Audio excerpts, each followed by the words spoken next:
Hello everyone, welcome back to my channel. पिछले part में अब लोगों ने सुना था लैंसन ने विंग को एक डॉल समझने की गलती कर लिया था, पर बाद में लैंसन को समझ में आया ये कोई डॉल नहीं है, ये एक इंसान है। पर विंग को समझ में आ गया था ये जो अभी भाग कर गया है ये और कोई नहीं हो सकता, लैंसन हो सकता है और ये लैंसन उसका हस्बैंड है। और ये लैंसन कैसे उसका हस्बैंड बना वो मेडिटेशन में बैठ के वो सोच रहा था। तो अभी स्टोरी की तरफ आगे बढ़ते हैं। जब विंग फेस्टिवल मनाने के लिए गांव में रह रहा था तब मिस्टर सैन अपनी माँ के साथ अपनी परेशानी शेयर करता है। मिस्टर सैन कहता है, माँ, विंग अब 20 साल का हो चुका है पर विंग की सर से खतरा अभी तक टला नहीं है। मुझे नहीं पता विंग के सर पर इतना ज़्यादा खतरा क्यों आता है। तभी मिस्टर सैन की माँ, जिसका नाम था सी कहता है, सैनहन, मैंने तुम्हें कितनी बार बोला है कि विंग को एक बार उस मंदिर मतलब टेम्पल तक लेके जाओ। उस टेम्पल में एक पुराने पंडित रहता है जिसके पास बहुत पुराने पुराने ज्ञान हासिल है। उसके पास कोई ना कोई रास्ता होगा विंग को इस मुसीबत से निकालने के लिए। तभी सैनहन कहता है, पर माँ, मुझे नहीं लगता अभी ये सब बातें ज़रूरी है क्योंकि मैं ये सब बात नहीं मानता। तभी सी कहता है, पर सैनहन, तुम्हें भी पता है विंग के सर पर हमेशा खतरा रहता है। वो पता नहीं कितनी बार मरते मरते बचा है। मुझे लगता है कि विंग की कुंडली में कोई ना कोई दोष है, उसकी जन्म कुंडली को एक बार चेक करना पड़ेगा।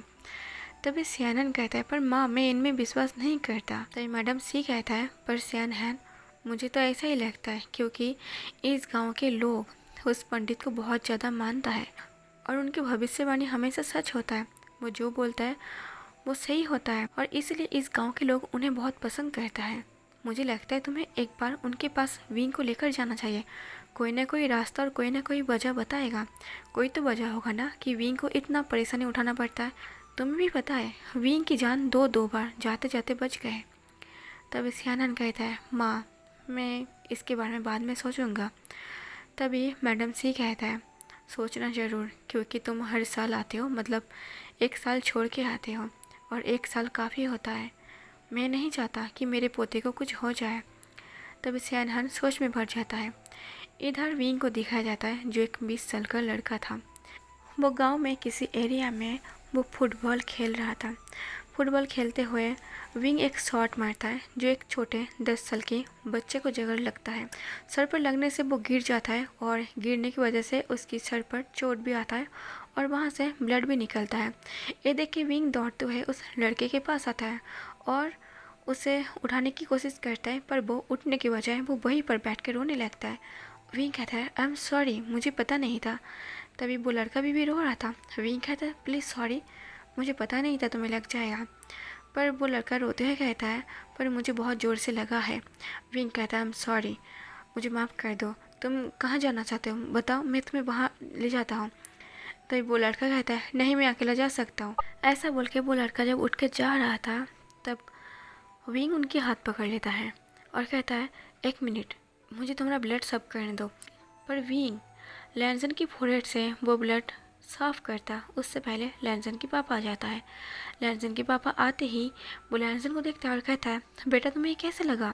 पर लैंसन कुछ कह पाता उससे पहले वो विंग को देखता है और विंग के हाथ में वो बॉल देखता है। तभी लैंसन के पापा कहता है, ओह, तो ये काम तुमने किया है।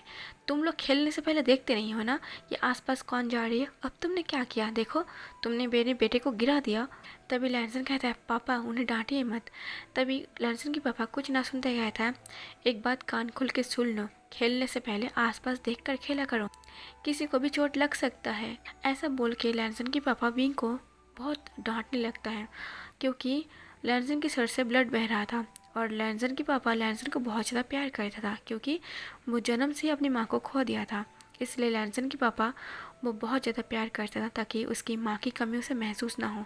वो काफ़ी लाड प्यार से वो लैंसन को बड़ा किया है और जब वो लैंसन के फोrehead पर ऐसे ब्लड देखा तब वो रह नहीं पाया, वो विंग को बहुत डांट दिया और डांटते हुए वो वहाँ से चला गया।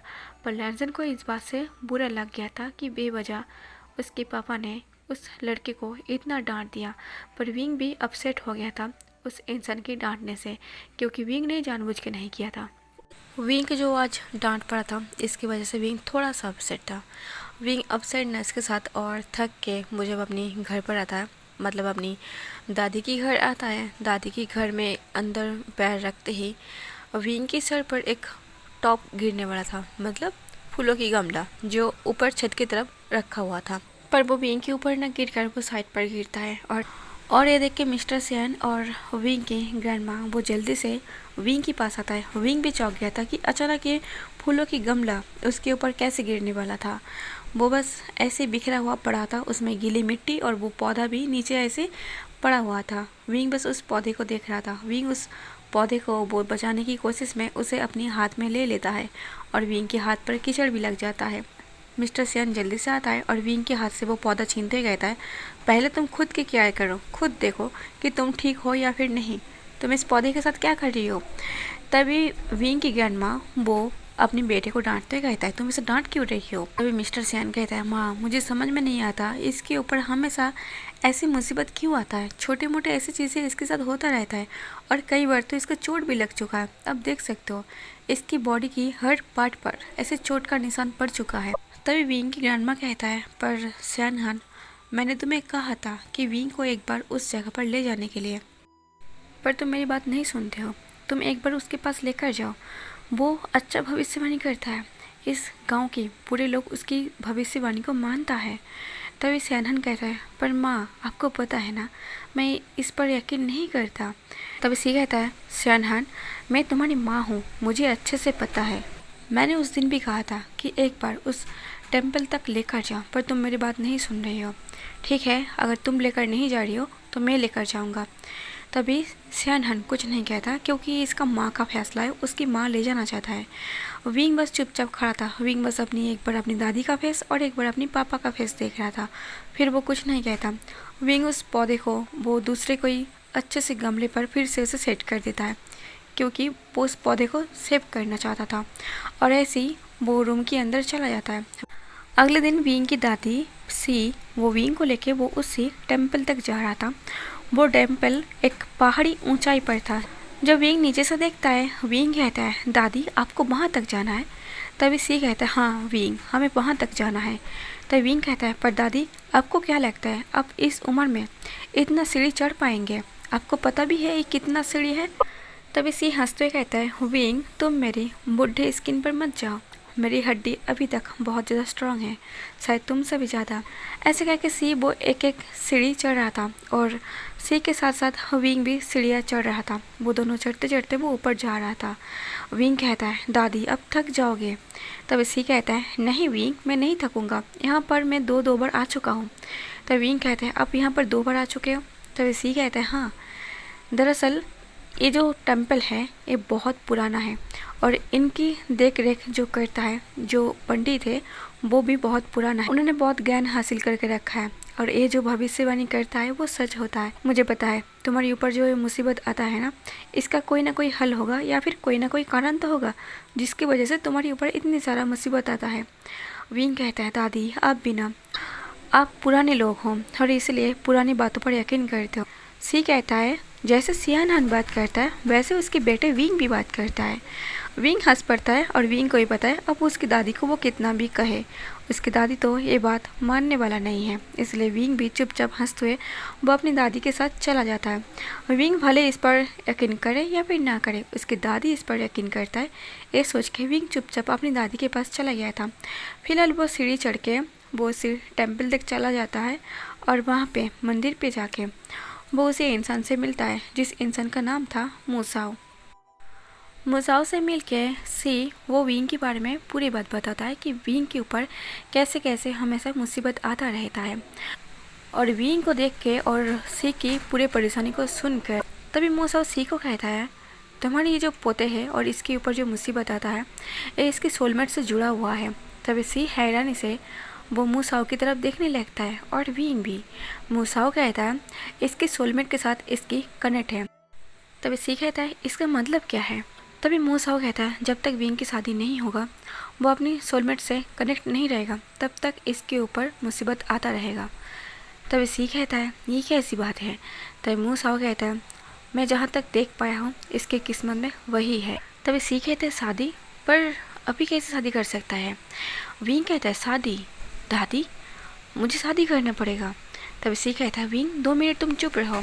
तभी मूसाओ कहता है, मुझे जहाँ तक समझ में आया है और मैं जहाँ तक इसकी किस्मत को पढ़ सकता हूँ, मैंने पढ़ के देख लिया है। विंग के ऊपर जो भी मुसीबत आता है, विंग की सोलमेट से जुड़ा हुआ है। विंग की शादी हो जाएगा तो ये सारी जो मुसीबत विंग के ऊपर आ रही है, ये सारा मुसीबत आना बंद हो जाएगा। विंग कहता है, दादी मैं इन ओल्ड मैन की बात नहीं मानता, ये कुछ भी बोल रही है। ऐसे कैसे हो सकता है कि मेरी जो ऊपर जो मुसीबत आ रही है ये मेरी सोलमेट से कनेक्ट है? वो कैसे इन सब से जुड़ा हुआ हो सकता है? मैं नहीं मानता इस बात को। तभी मूसाओ कहता है, तुम नहीं मानते, ये तुम्हारी मर्जी, पर मुझे जो कहना था वो मैंने कह दिया है। वो इंसान तुम्हारी लाइफ में तुम्हारे लकी चार्म की तरह है। जब तक वो तुम्हारे साथ रहेगा तब तक तुम्हारे ऊपर कोई मुसीबत नहीं आएगा। अगर मुसीबत आए भी, वो हर मुसीबत को वो अपनी सर पर ले लेगा।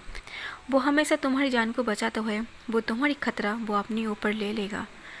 और ये जोड़ी आम जोड़ी नहीं है, ये जोड़ी ऊपर से बना हुआ है। विंग कहता है, क्या बकवास है, हर जोड़ी ऊपर से बनकर आता है।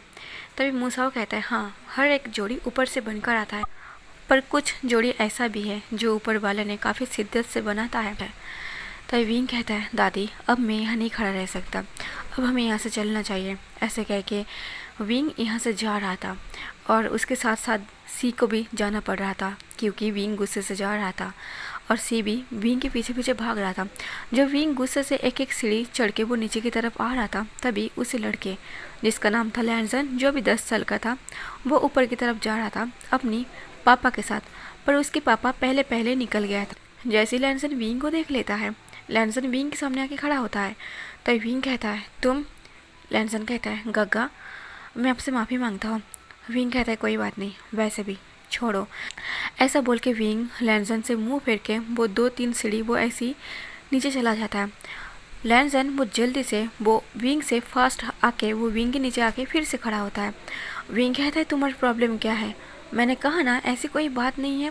लैंसन कहता है, गग्गा मुझे पता है आप गुस्सा हो, पर आपको गुस्सा भी होना चाहिए क्योंकि मेरे पापा ने बेवजह आपको डांट दिया।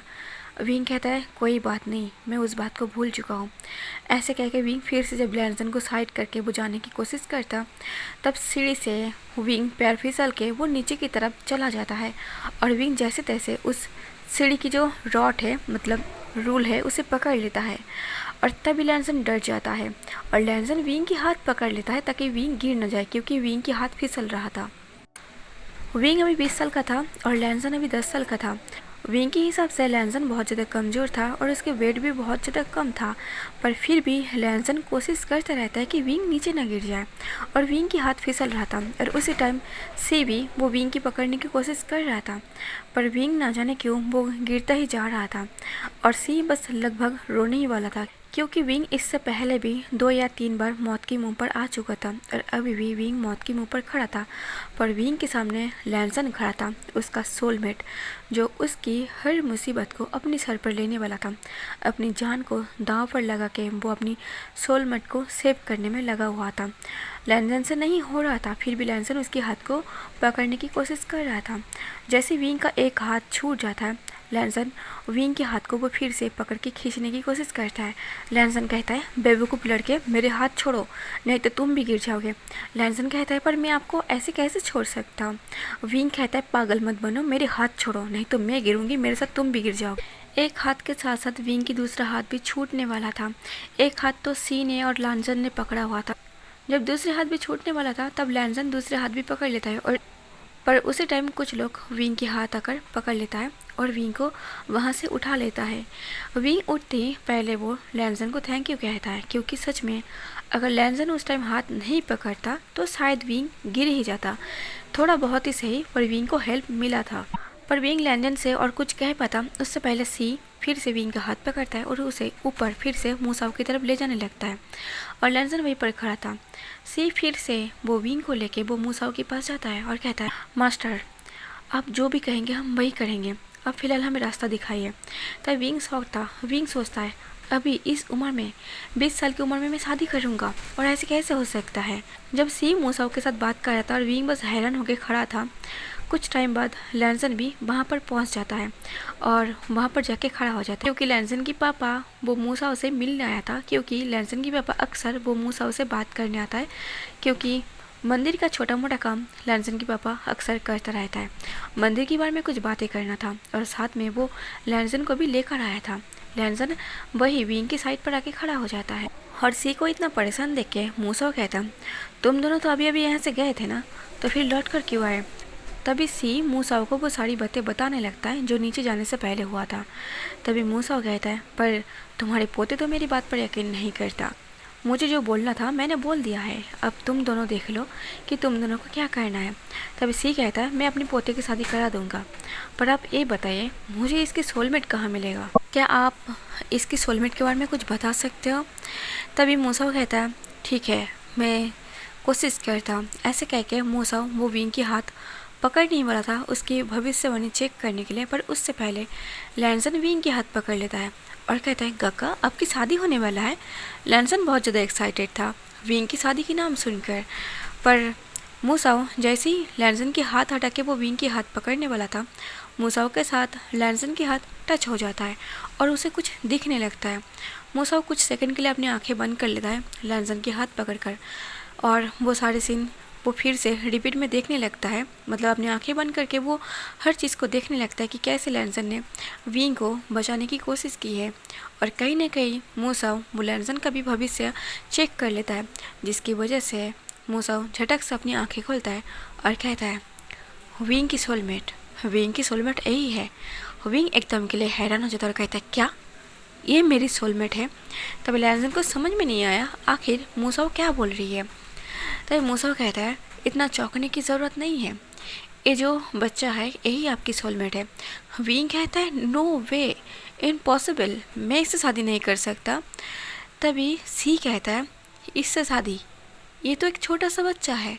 मूसा कहता है, हाँ एक छोटा सा बच्चा है, पर यही इसका सोलमेट है। तभी विंग कहता है, दादी पहले भी मैंने आपको बोला कि ये बकवास कर रही है, उल्टा सीधा बोल रही है, फिर आपने मेरी बात नहीं मानी, अब देखो फिर से कुछ ना कुछ बकवास बातें की जा रही है। तभी मूसा विंग की बात सुन के वो गुस्सा नहीं करता, वो बस एक छोटी सी स्माइल देता है और कहता है, तुम शहर से हो ना, इसलिए तुम्हें नहीं पता। तभी सी वो विंग की तरफ से वो मूसा को कहता है, मास्टर हमें माफ़ कर दीजिए, एक बच्चा है, अभी ये इसे कुछ पता नहीं है, ऊपर से शहर से आया हुआ, तो आप इसे माफ़ कर दीजिए। तभी मूसा कहता है, मैं गुस्सा नहीं करता या फिर इसकी बात से हैरान नहीं हूँ या फिर मुझे इसकी बात से कोई फ़र्क पड़ रही है। मुझे जो बोलना था मैंने कर दिया है, बाकी आपकी मर्ज़ी, आप लोग माने या फिर ना माने, मैं कुछ नहीं कर सकता। आप मेरे पास आए थे मदद के लिए, मैंने मदद कर दिया। तभी साइड पर ही लैनसन के पापा लैनचरन खड़ा था। लैनचरन कहता है, पर मैं इसके अगेंस्ट हूँ, मैं नहीं शादी करा सकता। तभी मूसा कहता है, अभी मेरा ध्यान का वक्त है, जो करना है आप लोग कर लीजिए, मुझे नहीं पता। क्योंकि वो अब गुस्सा हो गया था, वो नहीं मना सकता, उसके पास आया था, वो भविष्यवाणी कर दिया था, मानना ना मानना उसकी मर्जी, वो उसके ऊपर अपनी मर्जी या फिर अपनी ज्ञान थोप नहीं सकता। पर ध्यान में बैठने से पहले मूसा वो लैनचरन को कहा था कि मुझे आपसे बात करनी है मंदिर के बारे में, मंदिर की कुछ काम है जो आपको करनी है। लैनचरन कहता है, मैं उसी काम से आया था। तभी सी कहता है, मुझे आपसे बात करनी है। तभी लैनचरन कहता है, पर मुझे कोई बात नहीं करनी, मेरे बेटे अभी 10 साल का है, मैं इसकी शादी नहीं कर सकता। ऐसा बोल के वो मूसा के साथ चला गया था। मूसा लैनचरन के साथ बहुत टाइम तक बात करता है मंदिर के बारे में। बात करने के बाद वो ध्यान पर बैठ गया था और सी अभी तक बाहर खड़ा था लैनचरन के बेड में, पर लैनचरन एक भी बात नहीं करता। वो लैनसन को लेके वो वहाँ से चला जाता है। सी भी विंग को लेके वो घर आता है। जैसे सी विंग को लेकर घर आता है, सियानहान वो अपनी माँ के पास आता है। सियानहान कहता है, माँ आपने बात की है? तभी सी कहता है, हाँ मैंने बात की है। तभी सी एक एक करके वो सारी बातें सियानहान को बताता है। सियानहान ये सुन के शॉक्ड हो जाता है। सियानहान कहता है, क्या विंग की शादी? विंग अभी 20 साल का है और ऊपर से विंग की शादी जिसके साथ होगा वो 10 साल का है, ऐसे कैसे हो सकता है? ये तो पॉसिबल नहीं है ना। तभी सी कहता है, मुझे कुछ नहीं पता, मुझे बस इतनी पता है कि विंग की सेफ्टी के लिए मुझे जो करना है मैं वो करूँगा। तभी सियानहान कहता है, पर माँ आप क्या करना चाहते हो? सी कहता है, क्या करना चाहते हो? मैं उस इंसान के पास जाऊंगा उसके बेटे के लिए और उसके रिक्वेस्ट करूंगा कि उसे अपनी बेटे हमारी विंग के लिए दे दे। विंग कहता है, पर दादी मेरी भी कोई मर्जी है, मैं एक बच्चे से शादी नहीं कर सकता। तभी सी कहता है, विंग तुम्हें शादी करना पड़ेगा।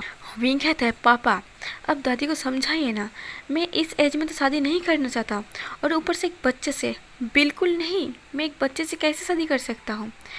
तभी सियानन कहता है पर माँ आप एक बार सोच के देखें ना, विंग की बात भी सही है, एक बच्चे से वो कैसे शादी कर सकता है। तभी सी कहता है सियानहन और विंग मैं तुम दोनों को ही बता रही हूँ, ये मेरी मर्जी है और मैं शादी करना चाहता हूँ, और अभी भी मैं फैमिली का एल्डर हूँ, तो मेरी बात मानना पड़ेगा। ऐसा बोल के सी कुछ नहीं कहता। सी कुछ टाइम अपने घर की कुछ काम करके वो सीधा लैंचरन के पास चला जाता है। वो गांव वाले से लैंचरन का पता मांग लेता है, मतलब पता कर लेता है। पता करने के बाद सी वो सीधा लैंचरन के पास जाता है। लैंचरन इस बात के लिए एग्री नहीं करता। लैंचरन कहता है मेरे बेटे अभी 10 साल का है, तो मैं कैसे एक 20 साल के लड़के के साथ शादी करा सकता हूँ। तभी सी कहता है मैं आपसे रिक्वेस्ट कर रही हूँ, जैसे कि आपके बेटे अभी 10 साल का है, मुझे सिर्फ शादी से मतलब है। शादी कराने के बाद आपके बेटे आपके पास रहेगा और विंग के घर पर रहेगा। लैंचरन कहता है वाह आपने तो बहुत अच्छी बात की है, शादी करा देंगे। शादी कराने के बाद वो मेरे घर पर रहेगा, आपके बेटे आपके घर पर चला जाएगा, और मुझे क्या फ़ायदा होगा, और ऊपर से मेरे बेटे की ज़िंदगी, उसकी ज़िंदगी तो ख़राब हो जाएगा ना। उसे उम्र भर ये सुनना पड़ेगा कि वो शादीशुदा है, भले ही वो कच्चे उम्र में हो या फिर पक्के उम्र में हो।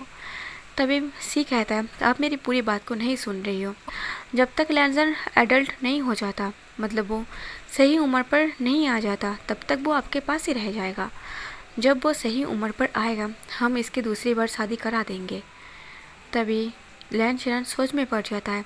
सी कहता है देखिए मैं बहुत परेशानी में आकर मैं आपके पास आई हूँ, आपसे रिक्वेस्ट कर रही हूँ, और जहाँ तक मेरी बेटे की बात है वो शहर में रहता है, वो बहुत बड़ा इंसान है, वो सक्सेसफुल बिजनेसमैन है। अगर आपके बेटे इस घर में जाएंगे तो क्या आपको लगता है उसकी फ्यूचर के लिए आपको कोई फिक्र करना पड़ेगा? आपके बेटे लैंजन की फ्यूचर तो ब्राइट हो जाएगा, इससे ज़्यादा आपको क्या चाहिए? और हाँ, आपके बेटे की और आपके जो भी सारे खर्च ज़रूरत है वो हम सब पूरा करेंगे, हमें बस आपके बेटे चाहिए। ऐसा बोल के सी वो लैंचरन के सामने अपने हाथ जोड़ लेता है और कहता है बस आपके बेटे और मेरे पोते वो सोलमेट है, और ये दोनों एक दूसरे से कनेक्ट हैं। आप उस मंदिर में काम करते हो ना, आप मूसाओं को बहुत रिस्पेक्ट करते हो ना, उनकी भविष्यवाणी उनके ज्ञान पर आपको कोई शक तो नहीं है ना? तब लैंचरन कहता है नहीं। तब सी कहता है तो फिर आप इस बात के लिए एग्री क्यों नहीं करते? आपको ही पता है वो जो कहता है वो सही है। अगर आपके बेटे मेरे विंग से शादी करता है तो मेरे विंग के ऊपर जो भी सारी मुसीबत है वो ख़त्म हो जाएगा। क्या आप मेरी हेल्प नहीं करोगे? ऊपर से ये दोनों सोलमेट हैं, तो आपको नहीं लगता कि सोलमेट को अलग करना सही नहीं होगा? इतना सारा समझाने के बाद लैंचरन हाँ कह देता है। अब विंग की शादी सुन के विंग की दिमाग खराब हो जाता है कि उसे एक बच्चे से शादी करना पड़ेगा, और फिलहाल सच में सी ने विंग को उस 10 साल के लड़के के साथ शादी करने के लिए वो मजबूर कर देता है, और विंग उस लड़के से शादी कर लेता है। शादी करने के बाद विंग वहाँ पर एक पल के लिए भी खड़ा नहीं था, वो सीधे शहर के लिए निकल पड़ा था, और सियानहन भी वो विंग को मना नहीं कर पाता क्योंकि विंग अब 20 साल का हो चुका था, तो वो काफ़ी ज़िद्दी भी बन गया था। एक 20 साल के लड़के को मनाना इतना भी आसान नहीं है, इसलिए विंग के साथ सियानहन को भी वो शहर वापस जाना पड़ता है। उसके बाद विंग ने दोबारा उस गांव में कदम नहीं रखा था। विंग जो मेडिटेशन पर बैठा हुआ था, विंग इतना कुछ सोचने के बाद विंग अपनी आंखें खोलता है। ये वही लैंसन था जो अभी विंग को देखकर वो भागकर चला गया था। तो आज का एफएफ आप लोगों को जैसा भी लगे आप लोग प्लीज़ कमेंट करके बता देना, लाइक और शेयर कर देना, और मेरे चैनल को सब्सक्राइब कर लेना। Thank you for watching.